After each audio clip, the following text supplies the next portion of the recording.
Antonio Soprano. Emotionally, it's a very different Tony. What'd you say? We do our jobs.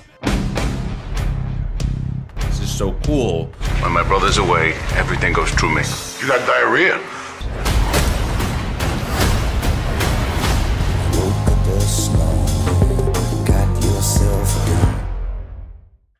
Hey everyone, John Stinwell at BackstageOL.com here, and on this video, we are taking you backstage with the entire cast of the Many Saints of Newark, a prequel movie to the Sopranos series. Now, James Gandolfini's son, Michael, plays the late Gandolfini in this role as a younger Tony Soprano. We are also joined by Billy Magnuessen and Corey Stoll, who play Paulie and Jr. as well.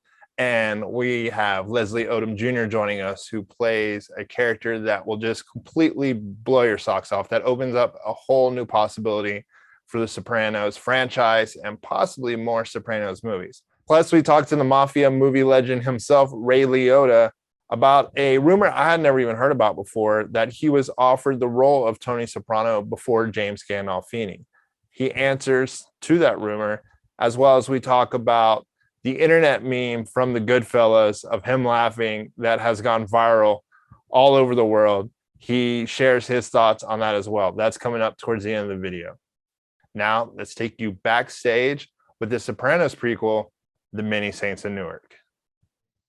I love that we're all together like this. This is cool. I can see this. All right, I want you all to be honest with me. Show of hands, I want to see who was nervous about taking this on. Okay. Michael, start with you. What are your earliest memories of The Sopranos? My earliest memories of The Sopranos is my dad sitting in his trailer wearing a robe.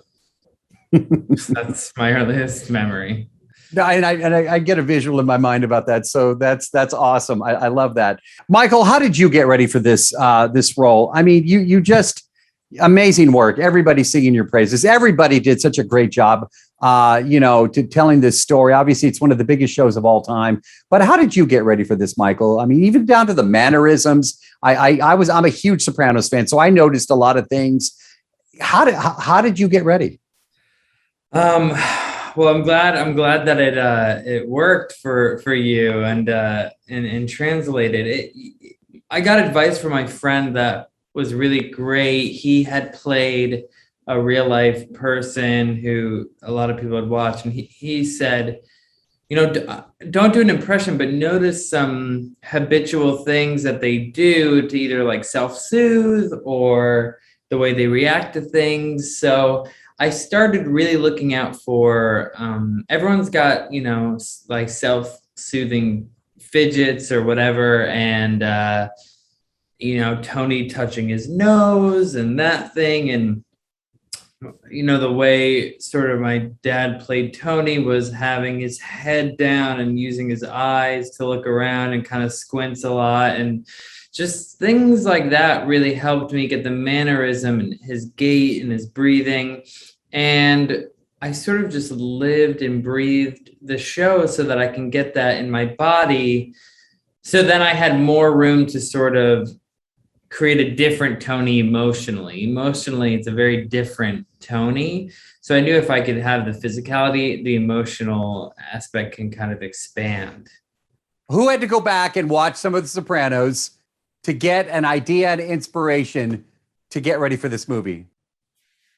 Okay, that's good. That's good. I need a third hand to come. I love the fact that Billy just showed us, dude. This is why. He's got. I love you, man. No shoes. I'm wearing shorts today. So. Hey yo. The reason that I asked that, and Corey, I'm going to go to you first. What is it like to play a younger version of a character that this is one of the biggest shows of all time. People know, what's the mindset? Where do you go to get ready for something like this? I mean, you go to the source material. I mean, so I watched the whole series again, and I was in LA and was driving by the New Beverly Cinema, and I saw they were playing Godfather 2. And Dominic Chianese is in there, and he's like in his early 40s when he filmed that. So it was like that was perfect. I pulled over and I bought a ticket and I watched it, and that was actually really helpful to see him playing this younger character, but also still a gangster, because that was really the challenge of the role, is to be recognizable as Junior, that everybody knows, but not a cranky old man, just a cranky middle-aged man. But yeah, I mean, that's it. Billy, same question for you, because Yeah, well, it was kind of weird after getting arrested, going through Tony's trash and stuff and breaking into his house and jumping over the fence. It was a big process, trying to find this character out. Again, source material over and over again. Just go to where the building blocks. And again, we had David Chase there as a wonderful guiding North Star as we move through this process. If there was a strong emotion, it was just like giddiness that this is so cool that we're getting to be part of this world that we missed the first time around when the series was going on. And like, here I am in Satriali's pork store. Like, that's so cool. Leslie, I read that you actually didn't even have any idea what this role was that you were going for, that it was like secretive. I read that you've called it the Marvel Mafia movie. Is that true? I want to hear that story. Yeah, that's very true. No, they're very secretive in Hollywood. And David, as you know, has been super protective of this brand and these characters and this world, understandably so. So no, they don't send you a script. Alessandro knows, look, am I lying? Like, they don't send you a script. They don't send you character names. They send you very, very little, but my agents hipped me to the fact that like, this was a special project. And so even with little that I had, if I could take a swing at it, they thought that it would be worth my time, and they were right. David did say to me that I shouldn't pay any attention to anything that anybody in the series said about my character, because they're all liars. Dude, awesome. Okay, cool. Dude, how was the food? Was it as good as it looked on the set as it looked on the screen? Because the food, I zeroed in on some of the pasta that I saw, or was it just a prop? I think it starts out as good as you'd want it to be, but by the end of the scene, which is like 4 hours later, it's kind of like how in Italian restaurants they put those plates out in the window and they like spray a lacquer over it so it doesn't rot. It's kind of like that. Ray, what makes this a different type of mob story for you? You've been in some big ones, Goodfellas, for example. But what makes this particular film, The Many Saints of Newark, different in that sense? Well, there's a multiple of stories going on. It's not just one through line in one person's life. I know it's weird to say, but in a sense, it's about family. The family of these guys doing things to people that their family.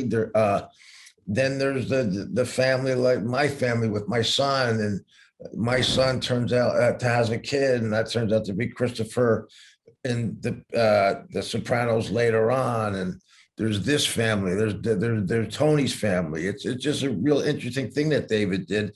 And one of the smartest things he did, which I'm sure he knew about the whole time, was if you've never seen the series, that doesn't matter. It stands as a movie in itself.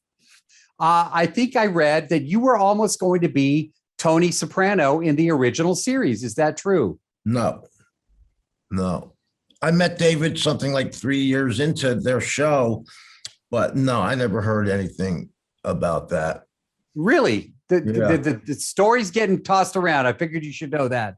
Good, as long as they're talking. As long as they're talking, any publicity is good publicity. All right.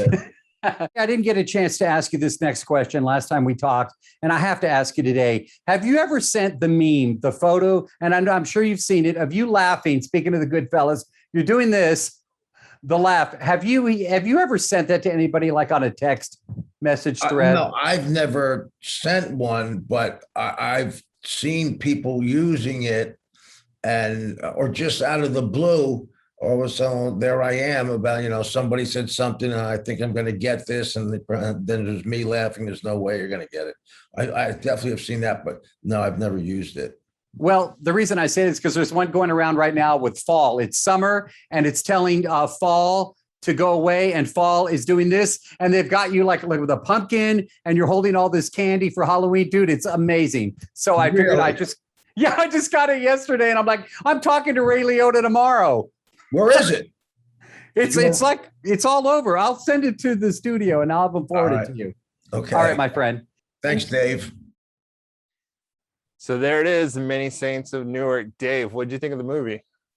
I thought it was great. And, you know, Ray Liotta said something. I can't even believe we got to talk with Ray Liotta, like the Ray Liotta. Ray said something towards the end of the interview there, saying that if you didn't watch all of the Sopranos episodes, if you didn't watch any, you're still going to be just captivated by this incredible film. So, yeah, see it. It's amazing. I 100% agree. I mean, and that's thanks to David Chase's writing. So it does pay homage. There are some inside jokes for Sopranos fans. But if you've never seen an episode like Dave and Ray Liotta just said, doesn't matter. You're still going to enjoy and love the movie. And I wasn't just having a seizure. I was, when I jumped out like this, because I was going to say something. On the other hand, that's very Italian to say. On one hand, on the other hand, bada bing. That if you are a Sopranos fan, you're going to lose your freaking mind with this movie, because it's got Easter eggs. It's got characters. There's certain scenes that you'll recall from that happen later in the episodes. There's one in particular. I'm not going to reveal it, but it involves a little kid. And then something, yeah, anyway. Baby yeah, that's it, table. John. That's it, or I'm going to whack you. Who's your favorite Sopranos character? You're going to be surprised when I say this, and it's Meadow Soprano, played by the Jamie Lynn Sigler. And I'll tell you why, because when the Sopranos were big, I was working in radio in Dallas, Texas at 106.1 Kiss FM. She had a song that she was trying to get on the radio. Of course, I played it because she's a very talented vocalist. Okay. But she started hanging out with me. She would come to Dallas a lot, and like we would hang out a lot. And I'm thinking, wait a minute, the biggest show in the world is currently playing Sopranos. I'm hanging out with Tony Soprano's daughter right now, Jamie Lynn Sigler. Meadow, the rebellious character. Yeah. So it's Meadow Soprano for me. You? I mean, trying not to go just straight to Tony, because everyone would say Tony. Obviously, it would be Tony Soprano. I like Paulie. There's just something about his smart aleck, enforcer henchman type attitude that I really enjoyed in the series. The other thing I want to just say this before we leave, the story about how they would spray down the Italian pasta because they filmed for hours on end really made me laugh. So it was a thrill talking with the cast. The Saints of New York is just, dude, the Many Saints of New York is just incredible. I loved it. Yeah. So if you enjoyed the video, like I said, give us a like. And comment below. Let us know who your favorite character is. And don't forget to subscribe. Hit that notification bell so you can get more backstage interviews. And be sure to check out these other videos as well.